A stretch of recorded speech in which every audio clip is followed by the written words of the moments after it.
Now some other people in the industry would call this a very unique asymmetrical design, and this asymmetrical design is what they'll call elliptical, because it's only asymmetrical on one plane, from the through the x plane down into that y plane. It's only asymmetrical on that plane. A lot of other cores are asymmetrical on multiple planes.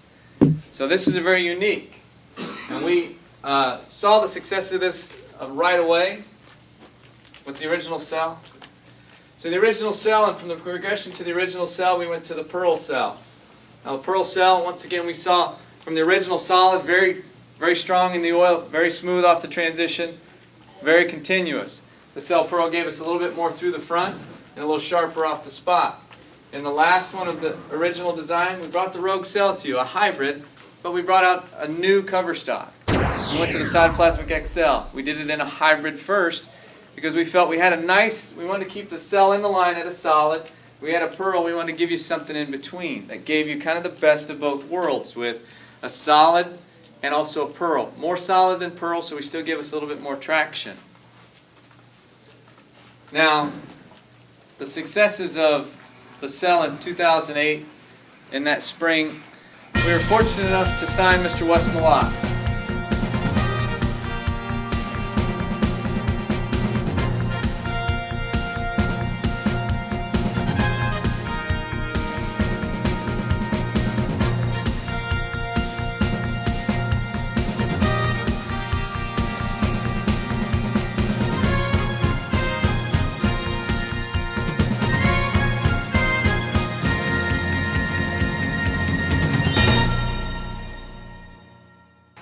Wes Malott joined us in the summer of 2008, right before we started in the season. And you guys know what he did throughout the season. 2008-2009 Player of the Year. Quite an amazing accomplishment. We have him king of bowling, shooting 2 300s on TV with a cell pearl. He used to sell pearl quite a bit on the tour last year, along with a few others. But it's just a nice thing, or a nice compliment to this company, that we sign a player like this, and he goes out and he's Player of the Year the first year.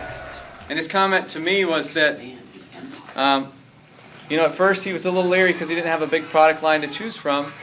But after about 4th or 5th week, he said, man, just in the cell line alone, and the options I have in drilling this ball, it creates some little different looks.